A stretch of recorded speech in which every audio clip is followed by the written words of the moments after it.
नमस्कार मंडळी, कसे आहात? आज 75 हार्ट चॅलेंजचा 42वा दिवस आहे. लिंबू पाणी पिऊन मॉर्निंग वॉकला गेले. घरी आल्यानंतर आंघोळ करून ड्रायफ्रुट्स खाल्ले. त्यानंतर 10 पानं इकिगाई पुस्तकाचे वाचले. आज हे पुस्तक पूर्ण झालं आहे. खूप छान पुस्तक आहे. जापनीज लोकांच्या जीवनशैलीबद्दल यामध्ये सांगितलेलं आहे.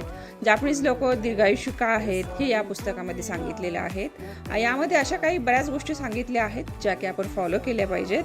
मी तर सुरुवात केलेली आहे हे फॉलो करायला. पहिली गोष्ट म्हणजे भुकेपेक्षा कमी खायचं, दिवसभर काही ना काही करत राहायचं, जेवणासाठी छोटं ताट वापरायचं जेणेकरून आपण पोट भरलं आहे याची आपल्याला फिलिंग येते. त्यानंतर जेवताना छोटे छोटे घास घ्यायचे आणि ते एकदम पाणी होऊस तर बारीक चावून खायचे. या अशा बऱ्याच गोष्टी मी फॉलो करायला सुरुवात केलेली आहेत ज्या की मला खूप उपयोगी वाटतात. तर दुपारी जेवणामध्ये चिकन खाल्लं, संध्याकाळी सेकंड वर्कआउट केलं, आजची सेल्फी काढली, दिवसभरात 4 लिटर पाणी पिऊन आजचे सर्व टास्क पूर्ण केले. शुभरात्री.